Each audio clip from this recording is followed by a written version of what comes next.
primary aim of Make America Healthy Again movement seems to be to roll back this massive, over 60% of people now suffer with it. And we thought that is crazy when we've got the best healthcare. Shows that this problem is huge and it's almost becoming too big to control. We started everything we do because we uncovered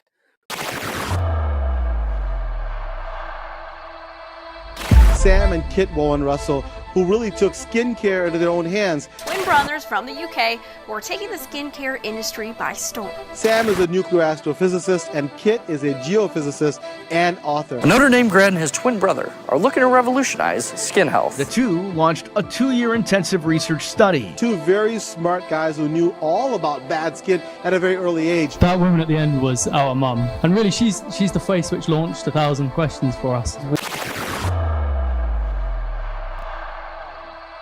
Okay, right, Kit. Today I want to talk about something that has been very close to us. We've talked about it before, but it's what they call MAHA in America, which is the slogan for the whole movement. Well, the slogan is Make America Healthy Again. It's the whole movement in America and why we support it and what we think about it. So let's just start with why are we working with and supporting MAHA? Brilliant. So whenever we say MAHA now, everyone knows that we mean the movement, the collective term for the movement, which is Make America Healthy Again. Just to clear that up, which I think you did as well. So Sam, are you asking me to say our reasons for supporting them? Well, yeah, I mean, let's go into it. An overview of it, and also there are so many misconceptions about what it is and everything. So one of the main things is it's our huge passion and why we support MAHA. Exactly. Well, MAHA, the primary aim of Make America Healthy movement seems to be to roll back this massive chronic disease epidemic, which is going on mainly in America, but also in loads of other places in the Western world, including the UK. So that's why we were so big on it. And actually, it all started, didn't it, Sam, with our mum, because we wouldn't have known about any of these chronic diseases, as we call it, and we'll come on to what they are later, if it weren't for our mum going through loads of suffering with her own chronic skin problems and also systemic problems when we were teenagers, I think.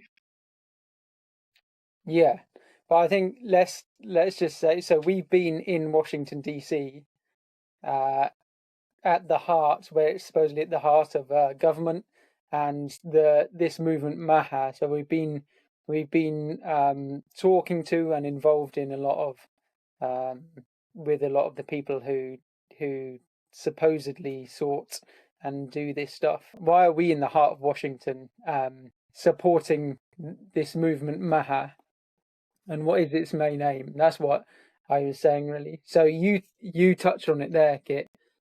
The fact of its main goal is to stop and roll back this chronic disease epidemic.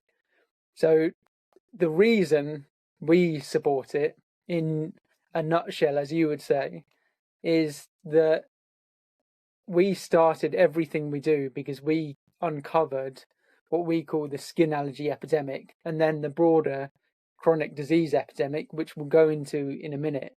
But MAHA's goal is to solve this chronic disease epidemic. So acute diseases have gone down through all our amazing inventions in the Western world, but chronic disease has been on the upward trend, a massive upward trend, and it seems to be increasing recently.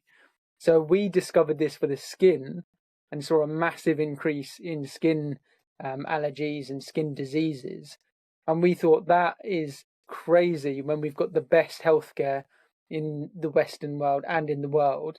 Why are these chronic diseases absolutely exploding? And so when MAHA came along, which is only in the past few years, I know a lot of people were working before that, but when it came along, it was exactly aligned in the same way that we were in terms of getting rid of chronic disease. Exactly, yeah. I think that's the one thing which drew us towards the Make America Healthy movement. Again, forgetting politics, putting all politics aside, I think the main primary aim to try and roll back this massive wave of chronic diseases which is blighting millions and millions of people's lives. Sam, can I just say a couple of stats about the chronic disease epidemic? Yeah, please. Don't know if it's the time or the place, but I think in America they said something over 60% of people now suffer with at least one chronic disease. So these are diseases which aren't necessarily, they can be, but aren't necessarily life-threatening, but they stick around for a huge period of time and they significantly affect your life. So there's loads of examples. Obviously, the ones we deal with a lot are the skin problems like acne, eczema, rosacea, things like this, which can have really extreme versions of them, can't they? But if 60% of people in America have at least one chronic disease, shows that this problem is huge and it's almost becoming too big to control. Yeah, I mean, all the stats, we were talking even way before the advent of the so-called MAHA. I remember our talk when we talked at many places talking about the stats of chronic disease. What was it of the healthcare costs in the USA? Is it around 90% of those costs go to chronic disease? Yeah, 90%. Can you remember how much that is of their healthcare spending? Well, I mean, that's like 3.8 trillion because 4.3 trillion is 100% or so. That was in 2022, I think. So it's probably gone up since then. So it's probably around 4 trillion by now. Yeah, you're right.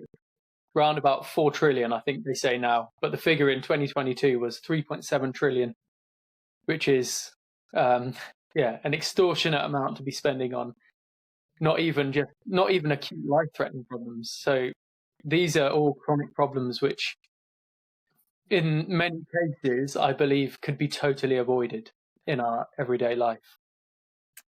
Yeah, because, well, as we've been saying, is a lot of these come from the lifestyle choices that we make. And I know MAHA, we're going to do another video on what MAHA misses and gets wrong, or is missing in how it goes about things. But MAHA focuses mainly on the junk food, what's it called? What kind of food? Ultra processed. Ultra processed, that's the word.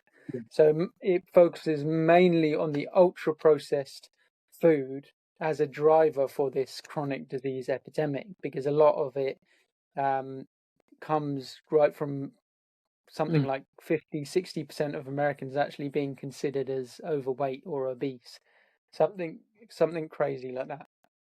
So they focus almost exclusively on food, and they also talk about some vaccines. And obviously, there's loads of different people in the movement, but they do miss out one big thing. But everything in that is to do with lifestyle. It's not to do with something that's untreatable. It's lifestyle. So if we changed our lifestyle, then a lot of these problems would go away. And the reason that we know this, you can watch it in another video, is that we don't see these chronic diseases in places, say the third world, that has way worse medical access and abilities than us. We don't see these chronic diseases nearly at all. And in remote tribes, you can tell me about this because it's your research. You know exactly what I was going to cut in and say, but yeah, I think you've got the middle of the road, which is, say, more rural, less developed, more third world countries and places in the world at the moment, which have a more rural lifestyle. Obviously, they have fewer of these chronic diseases than the Western world, which is strange because they have much less access to healthcare and all the incredible advances of modern science, which we do, which is, to me, is just crazy, the advancement in modern science.